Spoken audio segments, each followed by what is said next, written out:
Okay, this is Orlando Wilson. What I want to talk about in this video, I want to answer a question a few comments I've received from people about there being war in Europe, and should Europe prepare for war? Is Russia going to invade Western Europe, etc.? I think the fact people are asking this question is absolutely stupid. I think the issue is these days how many people are brainwashed by social media, brainwashed by mainstream media, etc. Is Russia going to go to war with Europe? There's nothing I can say, as the Russians have said, they want with Western Europe. There's no resources. I think a lot of what's going on in the media is scaremongering. The biggest joke is the British are going to mobilize, they're going to have conscription, etc. You know what? Best of luck to you. If we want to be honest about this, and a lot of people don't want to be honest because they don't like the facts. If you look what's happening, NATO, US, UK, everybody else got kicked out of Afghanistan. They got the taste well and truly slapped out of their mouths and had to run away. Fact. Iraq, US has been asked to leave Iraq. Iraq was a mess. The whole issue with ISIS was very murky, and the people that defeated ISIS were Hashishabi and the Iraqis. They failed to overthrow Assad in Syria. What else we got? Ukraine is a complete and utter mess, and it's a matter of time before Zelensky ends up running away somewhere. But I think, how's it looking with Trump getting back into being the rightful president of the United States? And I think Zelensky will end up in handcuffs because there's too much money gone missing.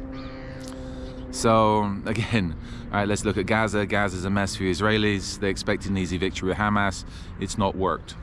The Houthis hit a British ship yesterday, and the Houthis don't care because they're Houthis. They like to fight.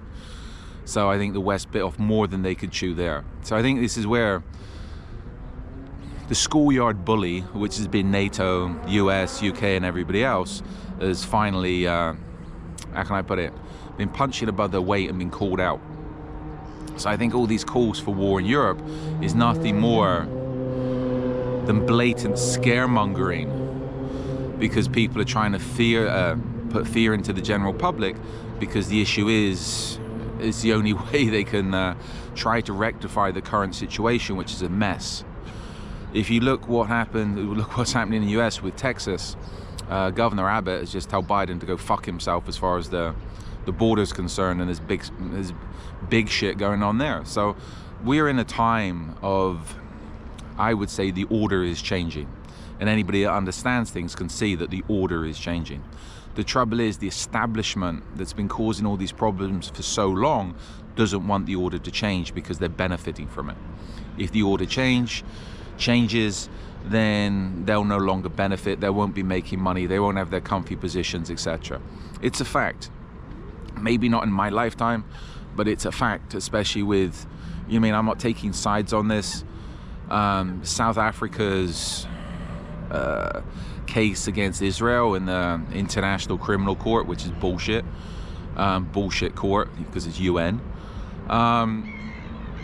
The fact South Africa has stood up, it shows Africa is rising. Africa is coming up, Africa has the resources. Europe got rich plundering Africa, raping Africa, taking their resources and selling it. I say, read my articles, and my opinions of UK is pretty low, because UK got all their resources from, all their money, all their resources from stealing other people's shit. Now they can't steal anybody else's shit anymore, so what are they going to do? So all this stuff about war in Europe, and I think it was at the head of NATO come out and said 3 days supply of water and batteries. You know what, if Russia is rolling into Western Europe, what fucking good is 3 days water and batteries going to do you? All right, and this is coming from the top people at NATO. So that sums up how, to put it honestly, the only way you can put it is how fucking ridiculous and stupid these people are. So they're scaremongering. I know there's people have reached out to me and they're a little bit concerned. But again, it's like there's nothing to be concerned about. It's like, it's stupidity. I think all we can hope for is, as soon as the way things are looking, that people start to see sense, or President Trump is elected in the US, and the world can get back to business, because I think he'll be cutting deals pretty quickly. And the only way you're going to deal with the situation is cutting deals with people and being nice to people, because it's proven this perpetual war that we've been in for however long, instigated by NATO, instigated by the US, or the Biden administration, the Obama administration, has done nothing but waste taxpayers' money and cost a lot of lives. If you don't see that, if you think it's for freedom, democracy, and all this, all I can say is you're fucking brainwashed. Anyway, my opinions on war in Europe, it's not worth worrying about it. Keep on with business, and that's it. So in the meantime, follow me along on social media. I got more of these videos going up.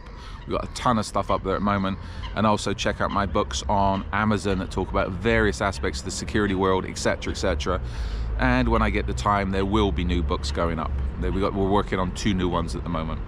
Me and somebody else, Dionysus in Greece, the drone guy. So follow me along on social media. I like X or LinkedIn. The other ones to me are mainstream media bullshit. So in the meantime, be good, stay safe, and stay out of trouble.